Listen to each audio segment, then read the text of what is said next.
தனுசு ராசி நேயர்களுக்கு கடந்த 2 to 3 வருஷமா ஒரு வாழ்க்கை பயணம் என்பது கொஞ்ச நஞ்ச கடினமான விஷயங்கள் அல்ல. உலகத்துல டிக்ஷனரியில் இருக்கக்கூடிய எல்லா விதமான கஷ்டங்களையும் சிரமங்களையும் மான அவமானத்தையும் இழந்து உறவுகளை இழந்து உயிர் துடிப்பது போல் பல தனுசு ராசி என்பர்கள் வாழ்ந்து கொண்டிருக்கிறார்கள் என் கண்ணெதிரே. தனுசு ராசி என்பர்களுக்கு பணம் படைத்த பெரிய முதலாளிகள் தெருமுனையில் நிற்கக்கூடிய கதியில் இருக்கக்கூடியதையும் நான் பார்த்துதான் வருகிறேன். சொந்த அனுபவத்திலே என்கிட்ட வரக்கூடிய கன்சல்டேஷன் வரக்கூடிய கிளைண்ட்ஸ் பல பேர் வந்து மிகப்பெரிய கஷ்டங்களுக்கு உள்ளாகி இருக்கிறார்கள்.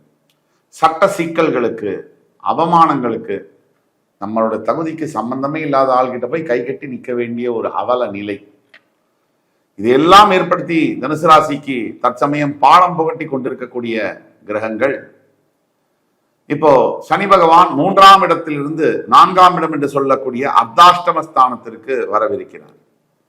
அர்த்தாஷ்டமம் என்ன? அஷ்டம சனியில பாதி. அப்ப அதுலயும் கஷ்டத்துல அஷ்டம சனி கஷ்டத்துல பாதியா அப்படின்னு கேட்டா அந்த அளவுக்கு இல்லைனாலும் ஓரளவுக்கு உடல் ஆரோக்கியம், அம்மாவுடைய ஆரோக்கியம் சம்பந்தப்பட்ட விஷயங்களில் கவனம் ரொம்ப தேவை. நேர்மை, நியாயம், இதெல்லாம் தனுசு ராசி அன்பர்கள் உடன் பிறந்தது. எந்த சூழ்நிலையிலும் நேர்மையாக